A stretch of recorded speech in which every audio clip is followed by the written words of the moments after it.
Bonjour à tous, j'espère que vous allez bien. On se retrouve aujourd'hui pour une nouvelle vidéo qui arrive un petit peu en retard. Mais aujourd'hui, je vais vous présenter mon point lecture avec de très très bonnes lectures, vous allez voir. Alors, on va commencer avec la moins bonne lecture, je pense. C'est ça, la moins bonne lecture de ce point lecture, c'est Les Samaritains du Bayou de Lisa Senlin chez Belfond Noir. Je l'avais reçu par les éditions Belfond à la rentrée littéraire au mois de septembre et puis je l'avais laissé de côté parce que je voyais pas forcément de retour et puis les lectures ont fait que je l'ai un peu oublié. Et là, je me suis dit qu'il serait temps de mettre un coup de rush dans les services presse vu que j'en ai quasiment plus et que j'en demande quasiment plus. On va se retrouver au Texas dans les années 70 avec le personnage de Delpha Wade qui, après 14 ans passés derrière les barreaux pour avoir euh, tué, enfin, pas torturé, mais en fait, il y a deux hommes qui sont venus pour la violer et elle en a tué après avoir tapé un des deux. Donc, elle a passé 14 ans en tôle et elle va sortir et repartir pour se reconstruire dans une petite ville du Texas. Sauf que, entre le fait que c'est une ex-taularde et qu'en plus, on est dans le Texas en 1970, autant dire que ça va être un peu compliqué pour elle. Et elle va se rapprocher d'un détective privé Tom Phelan qui est un cajun débonnaire en reconversion professionnelle et du coup ça va devenir sa secrétaire et ensemble ils vont parcourir le bayou pour traquer les fugueurs, les menteurs, les maris infidèles. Et un duo de choc et on va se douter que elle aussi son but derrière tout ça ça va être de retrouver le deuxième homme, celui qui a échappé quand elle s'est fait violer il y a 15 ans de ça maintenant. Euh, je me suis mis ennuyée. Franchement, c'est parce qu'il y a les lives de Séverine qui motivent les Weed With Me du soir en général. Qui fait que c'est des sessions de 45-55 minutes. Du coup, bah, ça motive. Entre deux, on discute. Donc, je me suis dit, bah, en fait, il faut que je le lise en une soirée. Parce que si j'arrête ma lecture en cours de route, je ne le reprendrai pas, c'est sûr.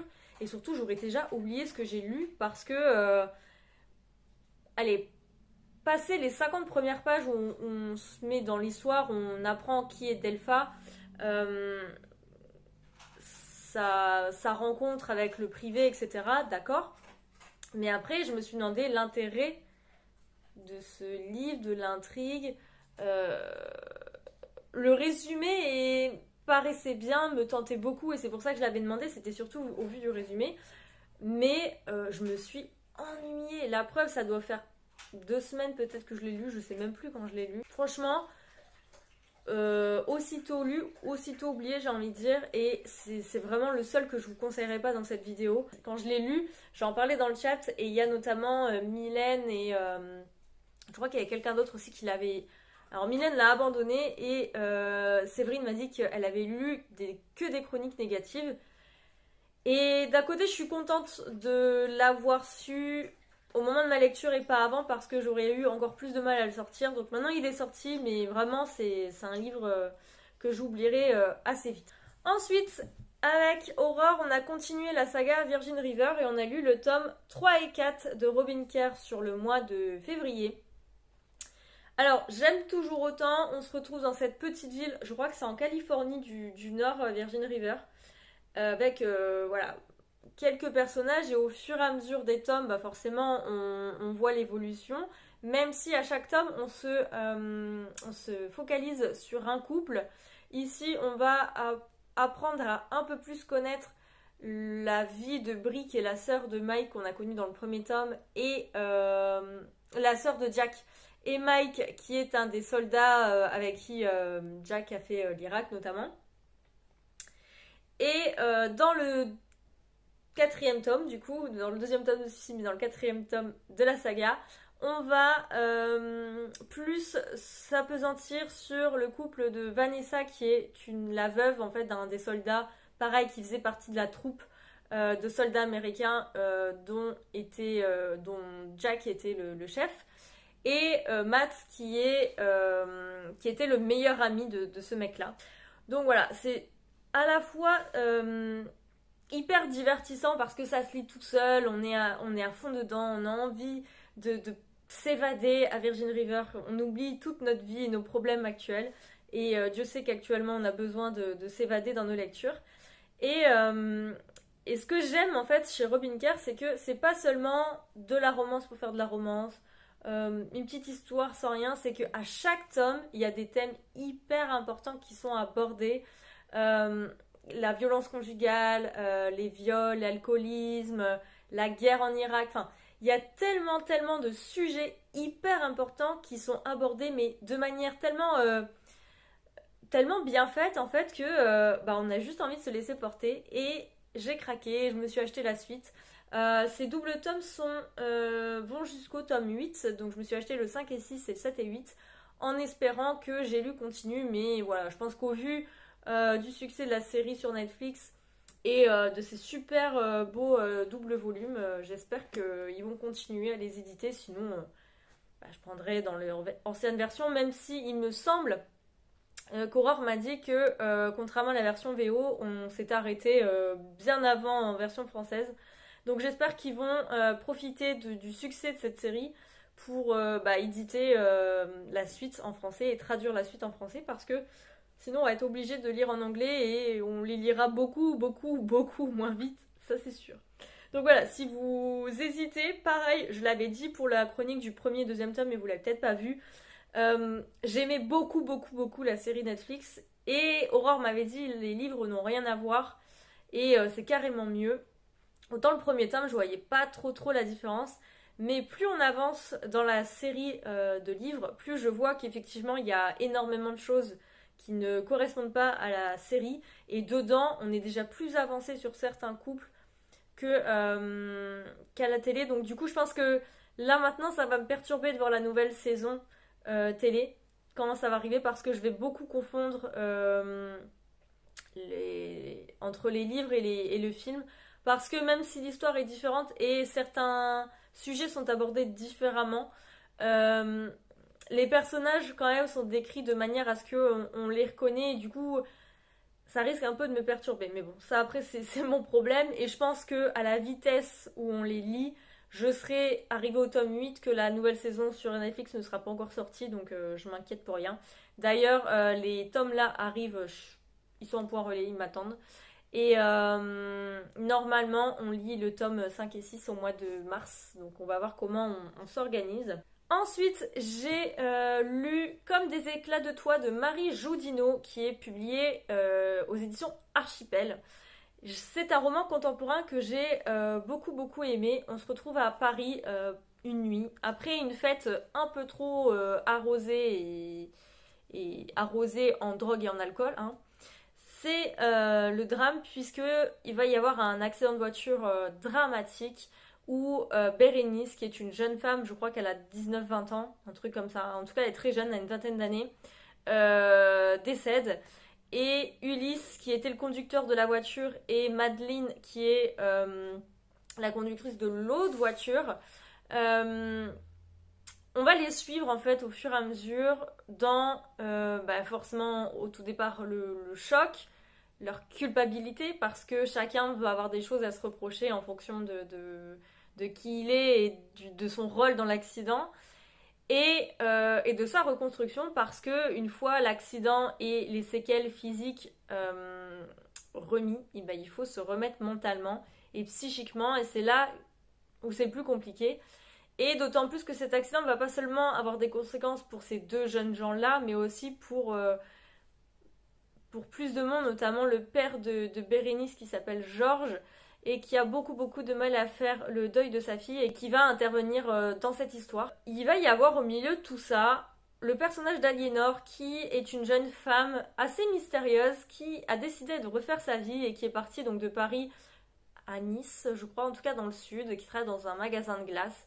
Et son personnage va faire graviter un peu tous les personnages autour, les rassembler. Et en fait, j'ai beaucoup aimé voir ces vies-là différentes, ces jeunes gens qui sont hyper jeunes, qui sont à l'aube de leur vie d'adulte et qui vivent des choses atroces et qui vont devoir se reconstruire par rapport à ça. Et j'ai beaucoup aimé cette histoire, j'ai été très touchée. Je n'en avais entendu pas du tout parlé non plus en lisant le résumé sur NetGalley, donc j'étais très contente de pouvoir la voir via NetGalley. Et franchement, je vous le recommande parce que j'ai beaucoup aimé cette histoire, même si elle est très triste. J'ai trouvé l'écriture très très belle et au final, ça reste quand même une lecture assez positive où on ressort un peu mieux que quand on rentre dans la lecture parce qu'on rentre directement dans cet accident tragique et c'est un peu compliqué, mais c'est vrai que l'auteur a fait que au fur et à mesure au fur et à mesure du roman, ce soit de mieux en mieux. Donc franchement, je vous recommande à 1000%. Et ensuite, j'ai lu toujours via NetGalley un si long après-midi de Inga Vesper qui est édité chez La Martinière. Ici, on est dans un thriller plutôt domestique, dans un quartier riche et ensoleillé de Los Angeles. Je n'ai plus la date en tête, mais je crois que c'est dans les années 50 ou 60 aux États-Unis. Donc, il y a aussi ce côté racisme, puisque pendant l'été, une jeune femme, mère de famille, Joss, va disparaître.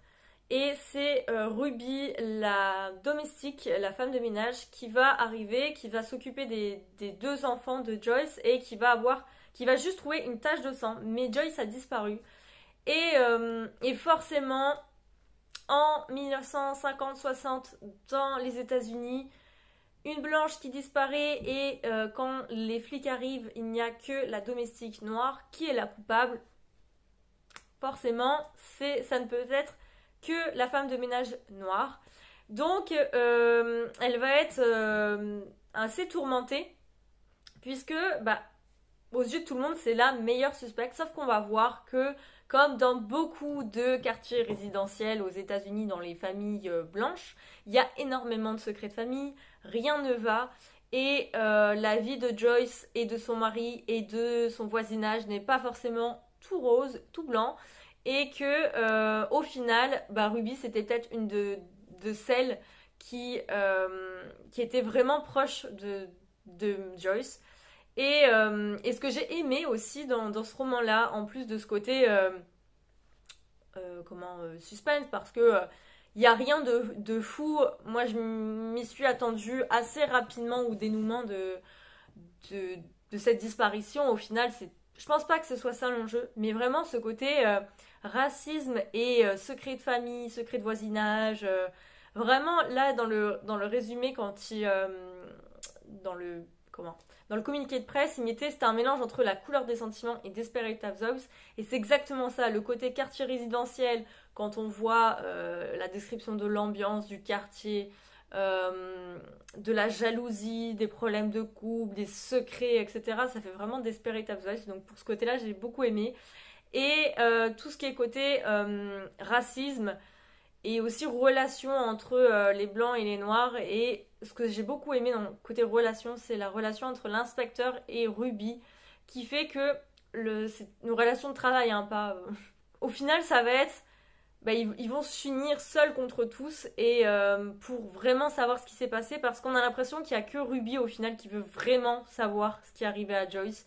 Et ça, j'ai beaucoup aimé, donc que ce soit par rapport à l'émancipation de la femme, par rapport au racisme, et puis parce qu'on passe un très bon moment, j'ai été très contente de lire un si long après-midi de Inga Vesper chez La Martinière.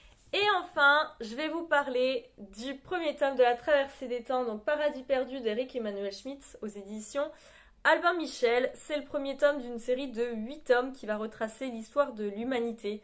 Et ici, on commence avec Noam, qui va être le fil rouge de cette série, qui va nous raconter l'histoire. On le retrouve au tout début dans une grotte et il va nous raconter son histoire, l'histoire de Noé et du déluge notamment. Et alors, j'ai très peur d'en parler parce que j'ai tellement peur de ne pas lui rendre hommage, d'être à la hauteur de ce que j'ai ressenti et du travail émis, parce que il me semble que c'est écrit dans le prologue. Eric Emmanuel Schmitt a mis plus de 25 ans, je crois, à l'écrire. C'est vraiment un projet de sa vie, en fait, au final, d'écrivain. Et on sent que à certains moments, forcément, sur l'histoire de l'humanité en 8 tomes, il peut pas tout raconter en détail. Donc il va s'attarder sur certains passages de la vie de Noé et sur certains passages de l'humanité hyper importants pour l'évolution. Et j'ai adoré, j'ai trouvé que c'était hyper bien raconté. À la fois, c'est hyper bien documenté. Il y a des bas de page qui nous font des petits cours d'histoire ou des petites anecdotes au final qui est hyper intéressante pour notre culture générale notamment. Et l'histoire en elle-même qui est hyper divertissante et on est plongé dedans, on s'attache beaucoup aux personnages. Là en plus on est dans des relations plus que triangulaires avec Noam et différentes femmes. On voit la relation avec son père, avec son oncle. On voit aussi qu'il y a beaucoup de sujets au final qui traversent les temps et qui ne changent pas, notamment dans le comportement de l'homme, dans les vices, dans... Ouais, enfin, c'est ça qui est dingue, c'est de voir que le temps passe et qu'au final, tout n'évolue pas forcément bien et qu'il y a certains mauvais comportements qu'on garde malgré tout. Et ouais, vraiment, je suis hyper contente de l'avoir lu. Je l'ai lu en lecture commune à Katarzyna. Et je sais qu'elle a pensé pareil. Je vous renvoie vers son Instagram parce que je sais qu'elle a fait un post qui sera peut-être plus détaillé que moi.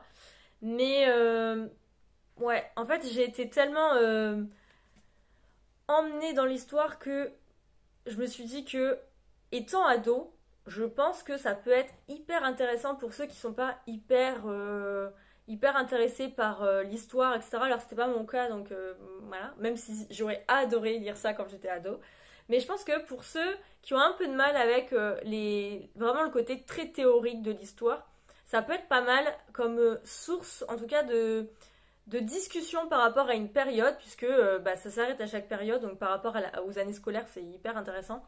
Mais de lire une histoire comme ça qui paraît romanesque et qui au final est... Il y a beaucoup de vrai et d'historique, donc je pense que ça peut être un très très bon livre pour étudier l'histoire. Et vraiment, c'est des livres que je garderai et que je relirai plus tard.